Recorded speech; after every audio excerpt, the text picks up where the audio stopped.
The world isn't small anymore. We may dwell in different cities, yet we are part of the same global village. Doesn't matter if we are in York or New York, the global village can be surprisingly treacherous for anyone with good intentions and not much to offer. The scale of our village demands it. There are no petty quarrels here, no case to be made for mere survival anymore.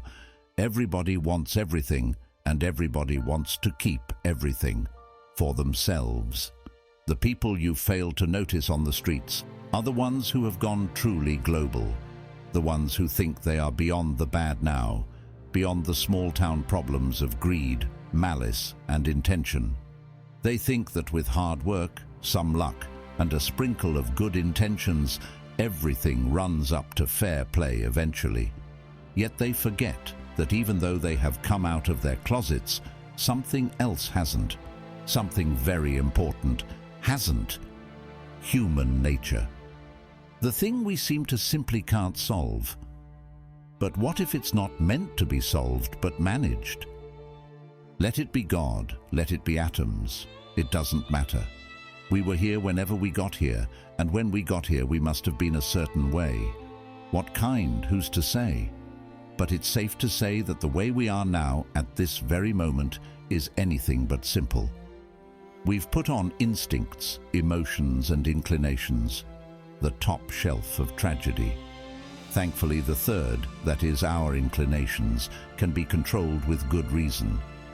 Yet, when developed with faulty reasoning or simply left to incline without any, our inclinations lead us to play tricks on others when not ourselves, to do them harm when not harming ourselves, and to transcend survival to begin instead to play the pleasure game. We can be good to each other, but we seldom are. We can just be bad to each other, but cruel is what we more often are. This is a serious matter, just like Stoicism is a serious matter. And because problems don't solve themselves, at least not in the real world, we need to solve them just like Marcus Aurelius did, just like Seneca did, just like Epictetus did, just like countless others did, who took the time to understand the human condition, to conclude that, left to our own devices and without wisdom, we are our worst enemy, inside and out. Often, it takes a lifetime of learning to gain the wisdom needed to barely survive. But that doesn't have to be the case. Not with Stoicism, no. With the help of Stoicism, or more generally speaking, with the help of wisdom cultivated through good reason, we stand to gain the wisdom necessary to protect ourselves from the hidden dangers of human nature. This Stoic wisdom is about fighting human-inflicted harm head-on, but that doesn't mean it is about harming the harmful ones in return. It isn't about detaching from them and the world either.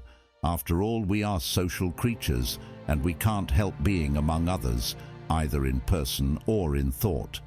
But it isn't just about keeping company for our or others' sake. It is more than that. The Stoics believed we have a duty towards each other, a duty to help each other. In fact, in Marcus Aurelius Meditations, he says, "People exist for one another. You can instruct or endure them." But it isn't easy, is it? It isn't easy to adopt and then keep a Stoic mindset to help us evade the dangers our contemporaries stand to inflict, whether knowingly or unknowingly. That is why the details.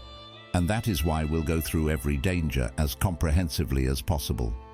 We'll understand how contempt and envy work, how hatred and fear work, why embracing silence is crucial, why a life of integrity is the path to inner peace, and how an evil conscience sets us up for inescapable torment. If you appreciate what we're doing, do us a simple, free favor by hitting the subscribe button, and make sure you don't skip any part of the video to get the mindfulness needed to protect yourself from the hidden dangers of human interaction. This is dense philosophy, some seriously serious stuff to make your life better. Don't skip it, don't rush it. Hook those earphones up and let things go. What follows now is Stoic advice to understand and cope with the hidden dangers of human interactions, and then how to deal with them. all by ourselves, keeping, of course, the greater good in mind. Now, let's get into it. This is real talk for tough people, the Stoic way. Understanding human nature. With a bit of Stoic reflection, it is easy to see that there is no evil more frequent, no danger more persistent, no threat more insidious than that posed by our fellow humans. Natural disasters, even in their suddenness, often provide some warning. A storm brews on the horizon, houses creak and groan before they collapse, and smoke signals the presence of fire. But the harm inflicted by another person often strikes without warning. It is concealed, cloaked in the guise of friendship or benign interaction, and the closer it comes, the more skillfully it is hidden, sometimes without even the subtlest signs that someone is lying to you or that you're being manipulated. We would be naive to place our trust solely in the appearances of those we encounter. Faces may seem kind and smiles may be warm, but beneath these masks, the hearts of some men harbor intentions as dangerous as those of wild beasts. The key difference, however, lies in the nature of the threat. Beasts attack out of necessity, driven by hunger, fear, or the instinct to survive. Once their immediate need is satisfied, they do not pursue further harm. Their aggression is limited to the moment of encounter and is motivated by survival. Humans, on the other hand, can inflict harm for reasons far removed from necessity. Unlike animals who attack only when compelled by immediate need, some people are driven by envy, malice, or a desire for power and control. The ability to reason, which distinguishes man from animals, the logos of the Stoics, so to speak, is the ability that drives him to damaging behavior when wisdom is missing. Man can take a perverse pleasure in the destruction of others, delighting in the ruin they cause. The danger posed by other people is not just that they can harm us, but that they might do so with deliberate intent, often disguising their true motives until it is too late. Given this understanding, we must reflect on the danger we face at the hands of others, not as a means to become cynical or distrustful, or to detach from people and situations, but to better comprehend our own duties as humans. By recognizing the potential for harm that exists in human interactions, we can deduce the moral responsibility we have towards one another. If we wish to live in a world where we are not harmed, we must first ensure that we do not harm others. And so, according to Stoic philosophy, in our dealings with people, we should exercise Stoic virtues and strive to embody the principles of empathy, fairness, and integrity. We should aim to harm no one, not just because it is morally right, but because it fosters a community where harm is less likely to be inflicted upon us in return. By rejoicing in the successes and joys of others, and by offering genuine sympathy in their times of trouble, we build bonds of trust and mutual respect. These bonds are the foundation of a society, maybe even a Stoic community, where people look out for one another rather than seeking to exploit or destroy. In every interaction, we must remember what to offer and what to withhold. Offer kindness, support, and understanding, and withhold malice, envy, and deceit. By consciously choosing to contribute positively to the lives of others, we help create an environment where the dangers posed by our fellow humans are minimized. This does not mean we should be blind to the potential for harm, but rather that we should lead by example, showing that it is possible to live with others in a way that is constructive rather than destructive. Ultimately, while we cannot control the actions of others, we can control our own behavior. So you should exercise the Stoic practice of the dichotomy of control to focus on what you can control.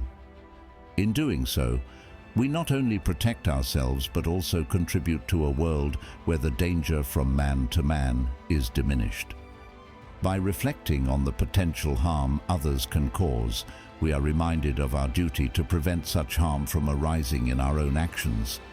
This is how we safeguard ourselves and others, fostering a society built on mutual respect and compassion rather than fear and suspicion. Stoics think clearly. But what do we truly gain by living such a life? It's not a guarantee of freedom from harm at the hands of others. Human nature and external circumstances are unpredictable, and no amount of goodwill can completely shield us from all dangers. However, we can achieve freedom from deceit, both from others and from ourselves. By living with integrity, we avoid the pitfalls of hypocrisy and dishonesty. We know where we stand, and others know where they stand with us. This clarity and honesty in our dealings with others can prevent misunderstandings and reduce the likelihood of conflict. To further protect ourselves, we should take refuge in philosophy. Philosophy, when rightly understood and practiced, offers a sanctuary for the mind. It provides us with the mindfulness needed to think clearly and keep calm, to navigate the complexities of life with wisdom and clarity. Within the embrace of philosophical thought, we find a safer haven, a place where we can cultivate inner peace and resilience against the unpredictable and often harsh realities of the world. It is worth noting that people often collide when they are pursuing the same paths, competing for the same resources, recognition, or power. But those who travel the path of philosophy are less likely to engage in such conflicts because philosophy teaches us to seek contentment within ourselves rather than in external achievements or possessions. Philosophers who are focused on understanding and mastering their own minds seldom find themselves in direct conflict with others who are driven by more worldly desires. This is because they understand when to let go of things, opinions, and emotions, and because they are masters at seeing things differently. When you embrace philosophy and let it change your life for the better, you start to control your mind better and stand to master yourself. This is the power of philosophy, the power of Stoicism.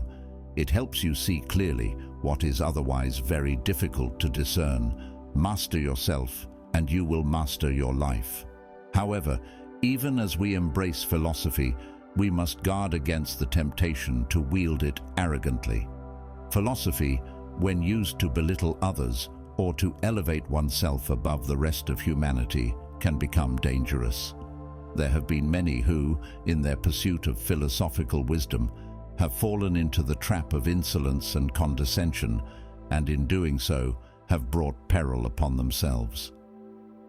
True philosophy should help us strip away our own faults, rather than becoming a tool to highlight or criticize the faults of others. Philosophy should not alienate us from the customs and traditions of society, nor should it make us quick to judge or condemn those who live differently. A wise person can live their life with quiet dignity, without feeling the need to parade their wisdom or provoke enmity. There is great strength in humility and in the ability to practice philosophy without ostentation. The goal is not to set oneself apart from others in a way that breeds resentment, but to live wisely, with compassion and understanding, and to inspire others through example rather than through superiority. In conclusion, the path of wisdom involves both a careful understanding of the dangers posed by human interaction and a commitment to living virtuously in response to those dangers.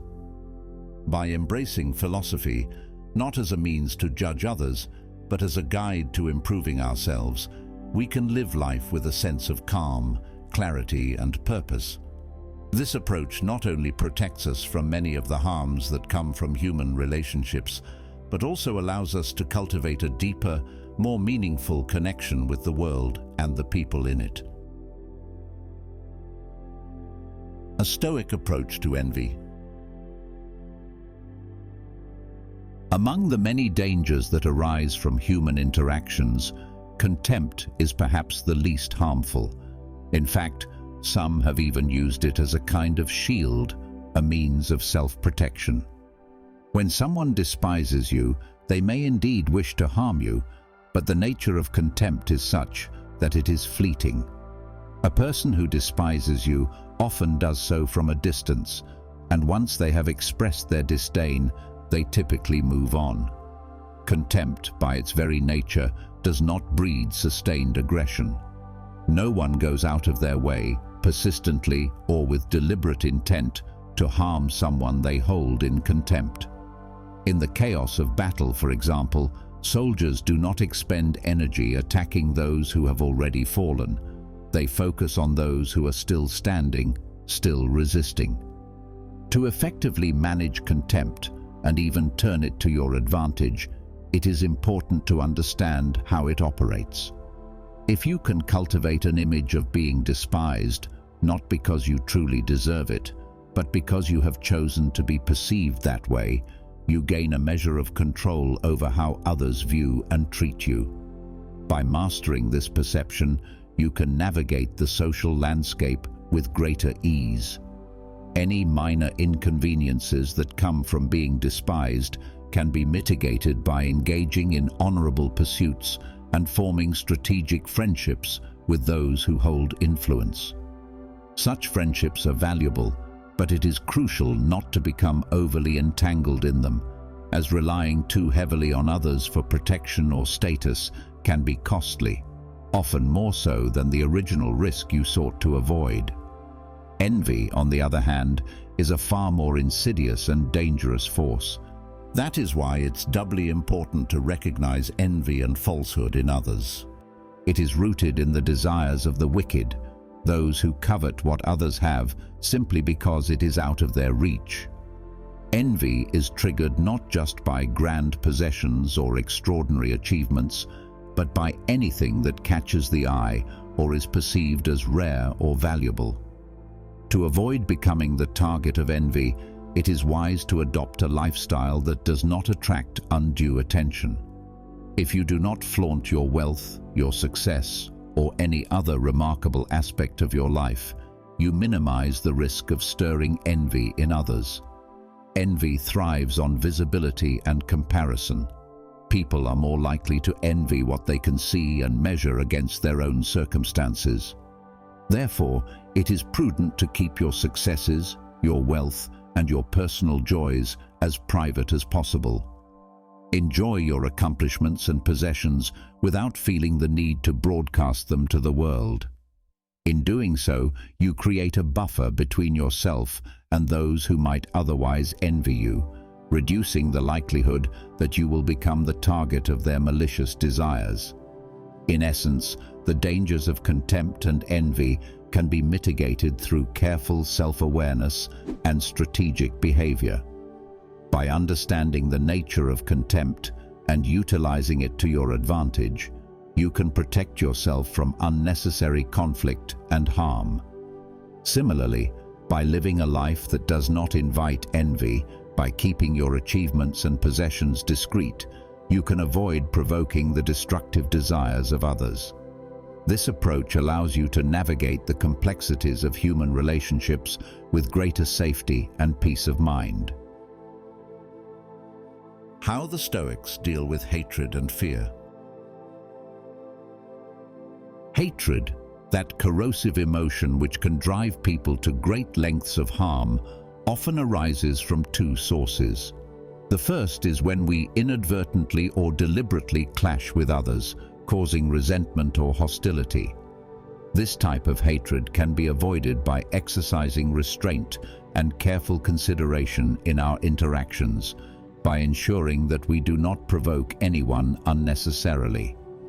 The second source of hatred is more insidious, as it is unprovoked and seems to arise without any direct cause. This kind of baseless hatred can be mitigated through common sense, by cultivating a demeanor that is inoffensive and unthreatening, making it unlikely for others to harbor such feelings toward you. Yet, despite our best efforts, hatred remains a dangerous force. It has ensnared many, sometimes even those who have not deliberately made enemies. Some people have found themselves the target of hatred despite having done nothing to warrant it, simply because they were in the wrong place at the wrong time, or because others projected their own insecurities and fears onto them. This serves as a reminder that while we can take steps to minimize the likelihood of being hated, we cannot completely eliminate the risk. As for the matter of not being feared, maintaining a moderate fortune and cultivating an easygoing disposition can serve as powerful safeguards. A modest lifestyle prevents you from drawing too much attention or envy, while an agreeable nature ensures that people view you as approachable and non-threatening. It's important that others see you as someone who can be offended without posing a danger in return. This ensures that any conflicts that do arise are seen as easily resolvable. When people know that you are quick to reconcile and that your forgiveness is genuine, they are less likely to fear you. Being feared, whether at home or abroad, is a heavy burden to bear. It is just as troublesome to be feared by those close to you, such as servants or family members, as it is to be feared by strangers or equals. Fear poisons relationships and undermines trust. When people fear you, they may act out of self-preservation, potentially causing harm in ways you may not expect or be able to prevent.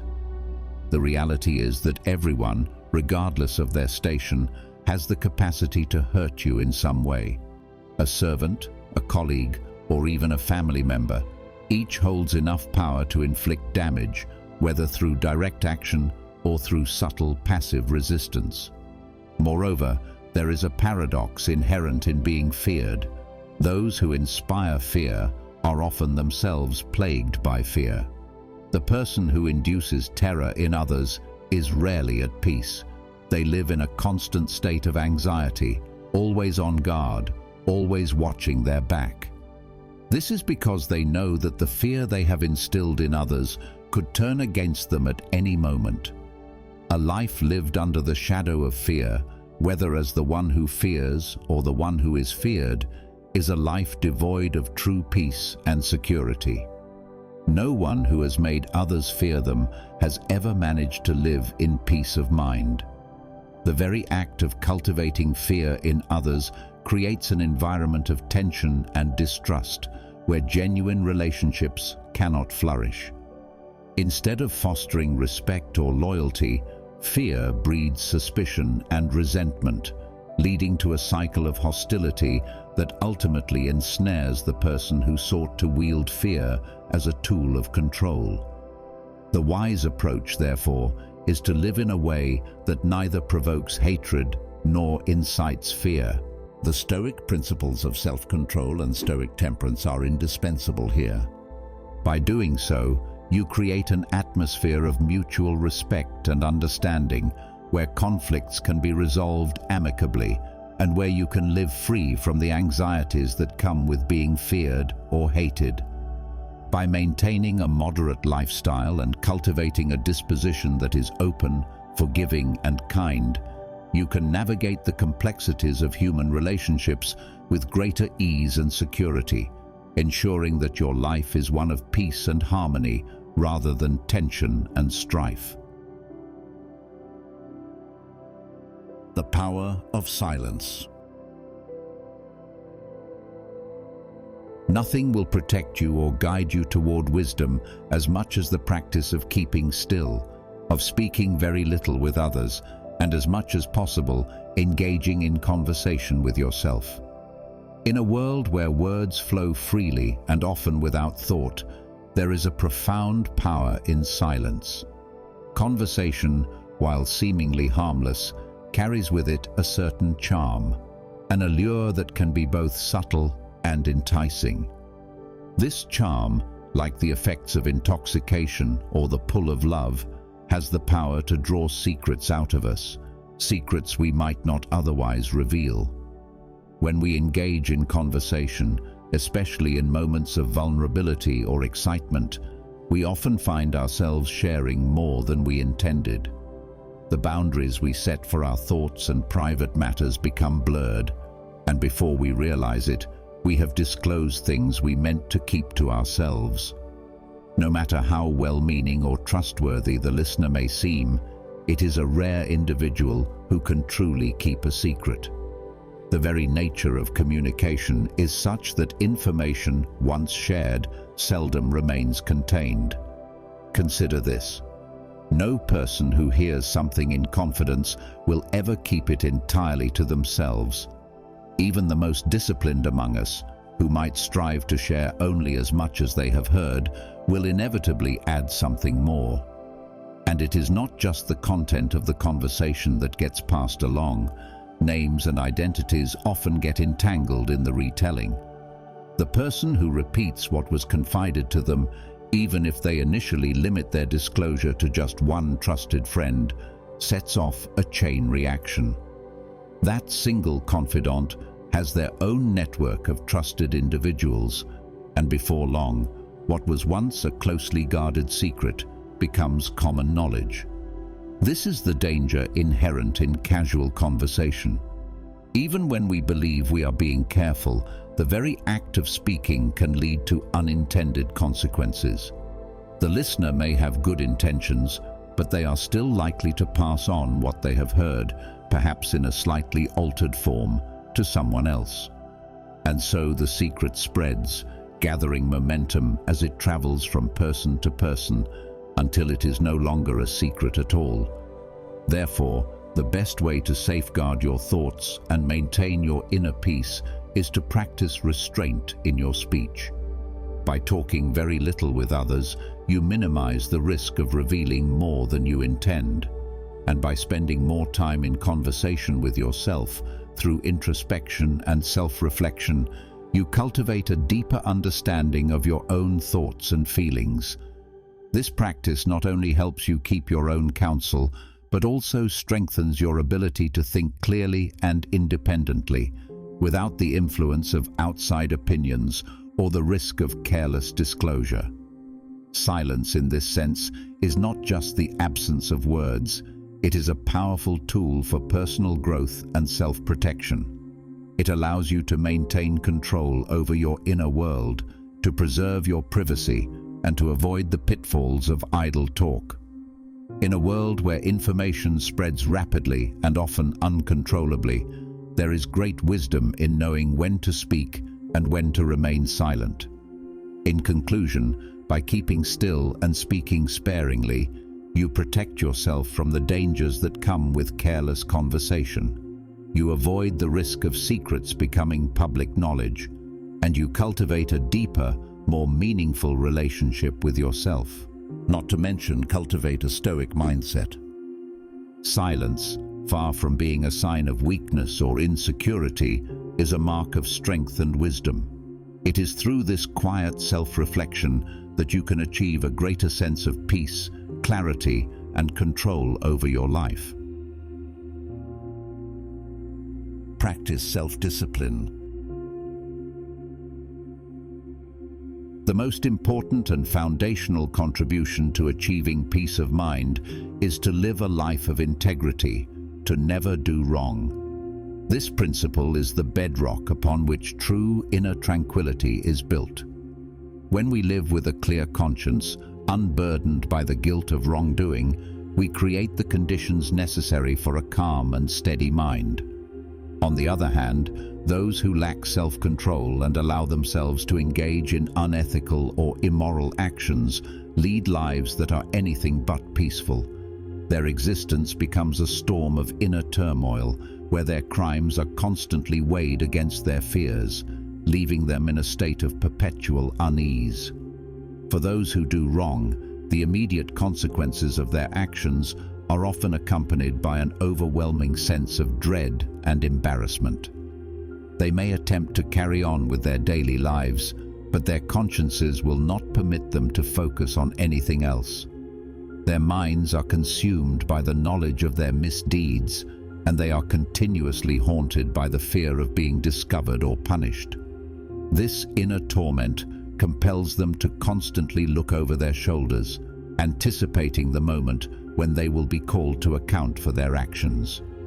Living in this state of anxiety is a form of punishment in itself. Those who expect punishment, those who know in their hearts that they deserve it, are already suffering the consequences of their actions. The fear of retribution, whether it comes from external sources or from within, is a heavy burden to bear. It gnaws at their peace of mind, leaving them restless and unable to find solace. In this way, the expectation of punishment becomes its own form of suffering, one that persists as long as the wrongdoing remains unresolved. When we do wrong, we effectively create our own prison, one made not of bars and walls, but of guilt and fear. The mind becomes trapped in a cycle of regret, constantly replaying the events that led to the misdeed and imagining the potential consequences. This self-imposed punishment can be even more devastating than any external penalty, for it is relentless and inescapable. Conversely, those who live with integrity, who exercise self-control and avoid wrongdoing, are free from this mental anguish. Their peace of mind is not disturbed by the fear of retribution because they have nothing to hide, nothing to regret. They are able to focus their energies on positive pursuits, on building meaningful relationships, and on contributing to the world around them. Their minds are unencumbered by guilt, allowing them to experience true contentment and tranquility. In essence, the secret to a peaceful life lies in the alignment of our actions with our moral values. When we act in accordance with our principles, we cultivate a sense of inner harmony that shields us from the disturbances of fear and guilt. We can navigate life with confidence, knowing that our conscience is clear and our mind is at ease. However, this path requires constant vigilance and self-discipline. It means making the right choices, even when they are difficult, and resisting the temptation to take shortcuts or engage in behavior that might provide immediate gratification, but ultimately leads to regret.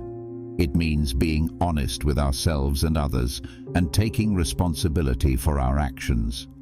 By committing to a life of integrity, we not only protect our peace of mind, but also lay the foundation for a life of lasting fulfillment.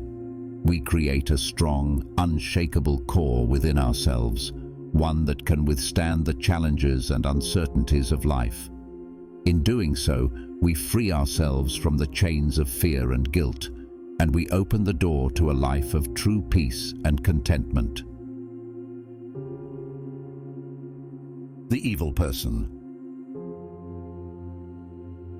Where there is an evil conscience, something may indeed bring temporary safety, but nothing can ever bring lasting ease or peace of mind.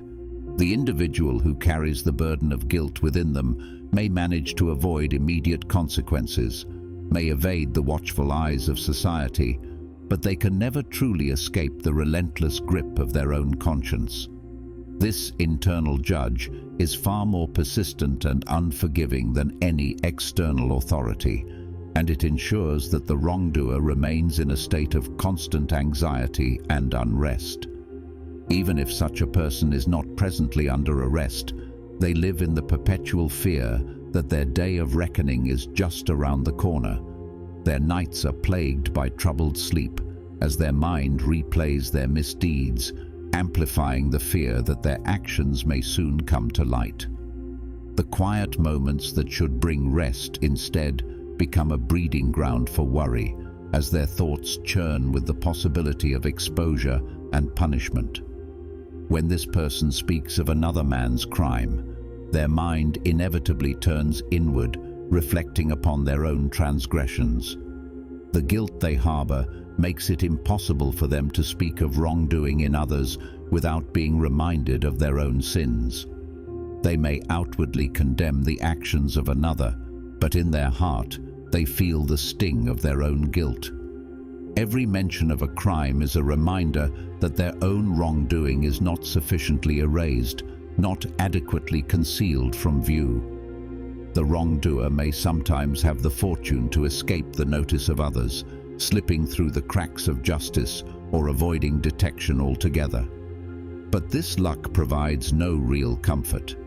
The assurance of their safety is always out of reach, as they live in the shadow of their misdeeds.